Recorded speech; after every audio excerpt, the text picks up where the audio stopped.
halos ng buong mundo. Ito ay isang batang ngayon pa lang, kumbaga sumisikat sa larangan ng sports at ito ay ng basketball. Tabi naman po sa pamilya, kami po'y nakikiramay. Nawa itong aming gagawin na ito ay, sabi nga po, it is a content, pero ito po ay inihingi namin sa inyo ng paumanhin kung sakali pong kami ay magbabasa nito. Ito po ay most requested po rin sa amin dahil masyado silang na-curious ano nga ba talaga ang nangyari kay Mr. Rene Clark Baterbonia. Ito ay isang batang ngayon palang sumisikat sa larangan ng basketball at pagkatapos ngayon ay biglang may nangyari as in a tragic na pangyayari and the entire gossip of athletes na kumbaga ang kanyang kamatayan ay naging puzzle sa lahat ng tao. So, again and again, maraming salamat po sa lahat ng mga taong nag-request nito. Sana po ay itong pagre-request nyo ito'y makarating din sa pamilya at paumanin namin sa pamilya na aming babasahan ng sitwasyon kung ano nakikita po ng tarot at nawa ito'y makatulong at makapagbigay din sa inyo ng comfort sa inyong damdamin kung ano man talaga ang, wala kasing makapagsabi kung ano talaga ang tunay na nangyari sa batang si Rene Clark Baterbonia. Ayan. Pasensya na po kayo kung nabubulol pa ako ha. Siya ay pinanganak noong May 8, 2007 and then napakatangkad na bata. 6 foot for raising Filipino. Talagang ano po ito, talagang kumbaga sa destined to be a basketballista kasi yung ganun katatangkad.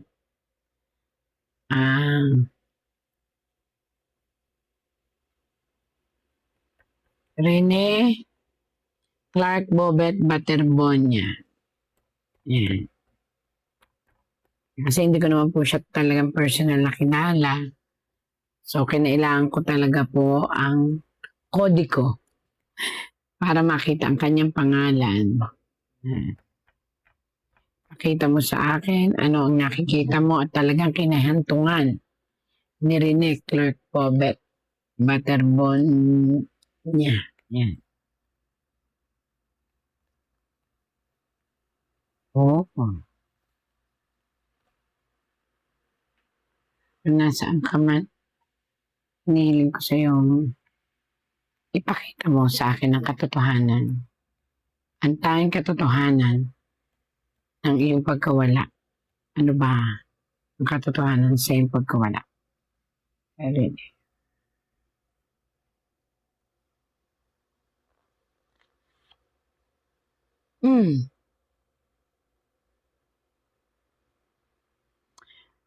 Sa totoo lang, itong batang ito ay talagang pinagkakitaan na ng malaking sustansya o nakita sa kanya ang potensyal ng isang magaling na basketballista. Ayan po. Napakarami na ang humahanga at nakikita nyo. May malaking project na pong inilalaan sa kanya. Ang athletes group or team. Eventually po, sa lahat ng nangyayari sa kanya, ito po ay may mga taong hindi rin natutuwa. Direct to the point po tayo. Ayan po siya. Ito po yung siguro, kahit ang coach po niya, hindi ko kilala, pero ito po ang sinasabi ng basketball, ng tarot sa basketball. Ayan po sila. Actually, dalawa po na binibigyan sila ng magandang potensyal. Ayan po, ang dami pong nakalinya, maaaring ito yung mga laro, at ito ay plano, at ito ay pagbibigay sa kanya ng importansya ng sarili niyang coach or ng mismong team. Ayan po, kitang-kita. At marami ang naghahangad na talagang siya ay pasikatin. So, ibig sabihin may potential. And then, itong potential na ito ay may isang sitwasyon na taong nakatingin. Ayan po, nakabaliktad, nakatingin. Ibig sabihin, sa kanyang katanyagan, sa kanyang kasikatan, may isang tao, lalaki. Pero ito ay matanda na. I mean, maaaring ito ay isang pinuno rin ng league or maaaring ito ay, again po ha, ito ay tarot lang, binabasa ko lang po, nakikita. Isang lalaki na hindi natutuwa sa kanyang tagumpay. Pero ito ay may posisyon at may edad na. Again and again, tarot lang po ito. Nakita niyo naman, matanda na. Ibig sabihin, may posisyon within the league, kung saan man ito. Hindi siya masaya, kaya nakabaliktad. Okay? Oy. Ang kagilas-gilas na galaw ng batang si Rene ay hindi nagpapasaya dito sa isang lalaking ito.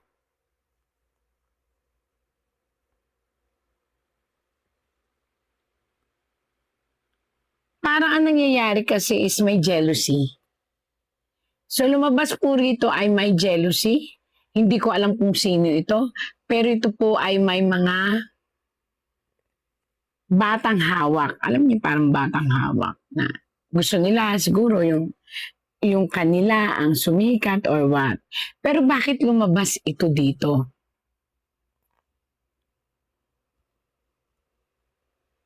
May isang event. Event po ito, ayan o. Ayun yung mga kasama.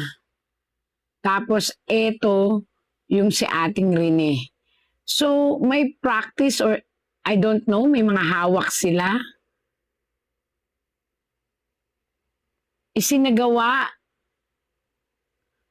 Nagsagawa sila ng isang practice o pagsasama-sama. At ito ay overnight. Ito po ang overnight.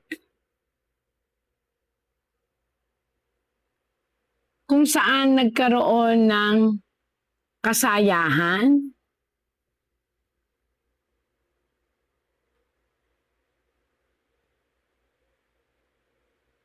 at ito ay nagkaroon ng pagtitipon-tipon. Ayan. Pero itong pagtitipon-tipon na ito ay parang more on practicing. Ayan nagpa-practice daw. Ayan sila. Marami sila. And eventually,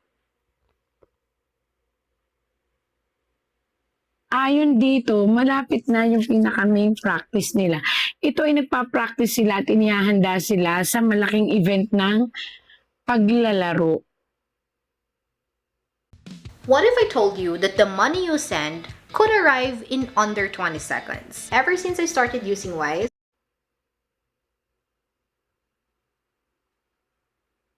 But eventually, may sitwasyon ng struggle. I don't know, pero ito po ang kanyang kinamatay. Nakita nyo, death. Ikinukwento niya, there is a struggle, tubig na lumalaguslos o tubig na umiikot. Parang nagkaroon ng whirlpool yung tubig. Yung parang, alam niyo po ba, yung lumakas ang tubig doon sa pinaka-buslo or yung pinaka-area kung saan doon sila naglangoy.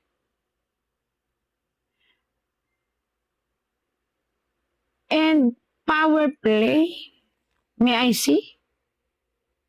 Ayan. Eventually, dito po, kung inyong makikita, nakita nyo ang kamatayan. Kitang-kita, nakabaliktad na kamatayan. Ang ibig sabihin po nito, ito ay isang trahedya. Ito ay nangyari sa pamamagitan ng paglangoy nila at kung saan hindi, may nagpa-practice po sila. So they are practicing their weight, they are practicing their yung energy. Ayan po, nagpa-practice sila, dalawa pa nga And then, nakabaliktad, nahigop sila ng tubig doon sa area kung saan doon talaga sila nalunod. At kung may power play po, ayon po dito, hindi siya power play. Pero bago nangyari yon, may nangyari na kumusyon or biruan o payabangan ba? Huwag ko kayo magagalit, pero kung ito sinasabi ng tarot, may parang kaya ko yan, tatalunin ko yan. Yun yung naririnig, tapos bigla na lang pong nagsigawan na yung mga tao, yung mga kasama nila. Yun po yung naririnig. Maniniwala ho ba kayong nandito siya ngayon? At sinasabi niya na hindi pa niya gustong mamatay.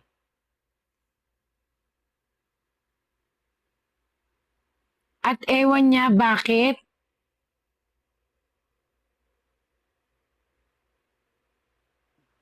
nagsisisi siya. Sana daw hindi niya nilangoy o tinalon yung sitwasyon kung saan na out of balance ang sitwasyon dahil dun sa rumaragasang umiikot na parang ipu-ipong tubig na humihigop. So yung power play na sinasabi nila nakataob po, ibig sabihin po nito ay maaring napabayaan lang sila dahil hindi agad sila nasagip. Pero the day, nung gabi, nung umaga na yon, talaga pong walang nakatulong sa kanila. Yun lang siguro po ang masasabi na kamalian ng sitwasyon. Dahil sa rumaragas ang tubig na yon at mali ang posisyon ng kanilang tubig na pagtalunan, hinigop po sila nung sinasabi kong parang whirlpool na kumunoy na tubig. Hinila po talaga sila. Yun lang po ang nakita at sinabi niya sa tarot na feeling ay napabayaan sila dahil hindi agad sila sinaklolohan. Kasi nga po, may parang ipu-ipo sa tubig na umiikot, rumaragasa. Yung pong mga sigawan, yun na po yung nagpapanik na ang lahat.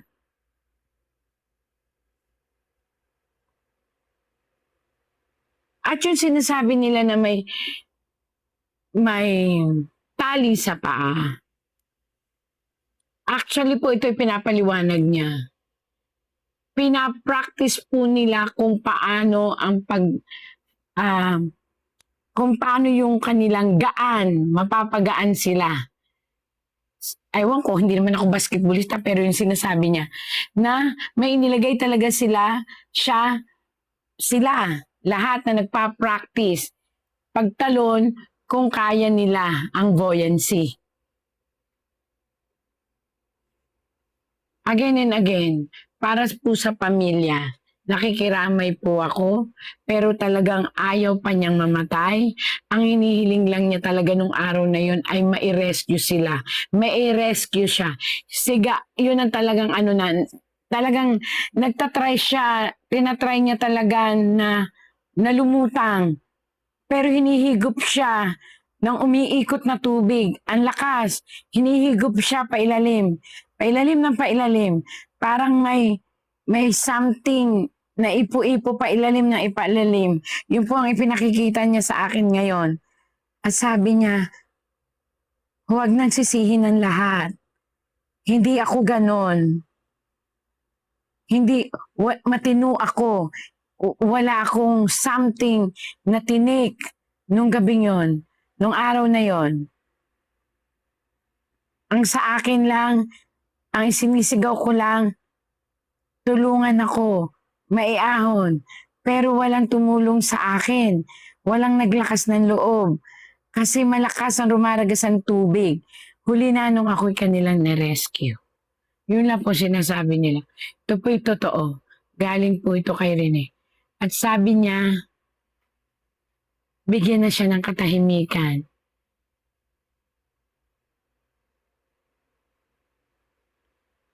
Nagmamahal siya sa kanyang pamilya. Bigyan siya ng katahimikan at huwag na siyang gambalain pa.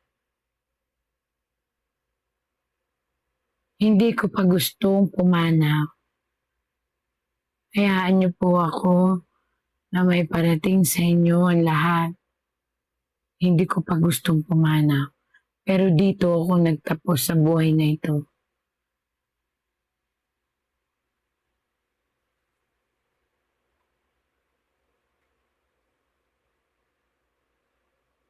Sa kanya daw pong pamilya, huwag niyo na lang daw po siyang kalilimutan. May mga nainggit sa kanya pero walang kinalaman sa kanyang kamatayan. Yung ipinakita rito na mama na may katungkulan na naiinggit, actually po tinitingnan lang siya at hinahangaan siya. Pero hindi siya ginalaw. Ayon po dito sa tarot. Ako mismo ang tumalon sa tubig upang practicing kung kaya ko. Ako mismo, hindi ako pinatay. Ako mismo ang ikinasasama lang ng loob ko. Bakit walang tumulong sa akin agad-agad upang makuha sa umiikot na tubig? Sumisigaw ako, humihingi ako ng saklolo, pero napakatagal, sobrang tagal. Hindi ko na kinaya. Tumulubog na ako. Pailalim na pailalim. Sobrang lalim. Hindi na ako makahinga. Tulungan niyo. Ayoko pang mamatay. Tulungan niyo ko.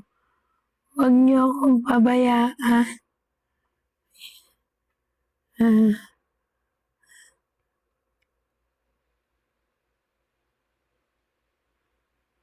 Ayoko na.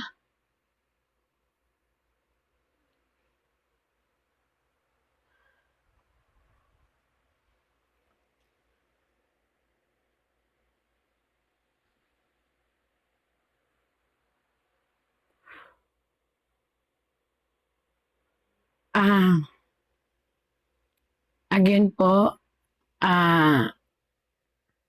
sa pamilya, nakikiramay kami. Hindi ko po maunahan pero pinilit ko naman po may extend ko ano man ang sinasabi po niya. Sorry po. Sorry po. Again and again po, sa pamilya, ang pinararating lang po niya ay mahal na mahal niya kayo. Marami pa siyang pangarap para sa inyo. Sorry kung hindi na ito natupad. At huwag niyo daw po siyang kalilimutan. At para po sa mga nagmamahal sa kanya, ang sabi po niya, maraming salamat. At sa mga nagdadasal sa kanya, ang hinaing lang daw po niya ay matagal siyang i-rescue or nakuha. Sumigaw daw po siya ng sumigaw. Pero siguro nga dahil sa lakas ng impact ng tubig. Kaya napailalim siya na naipailalim. Pero humingi po siya ng tulong. Again and again po, sa pamilya, ano man po ang inyong pinagdadanasan, laging may Panginoon po.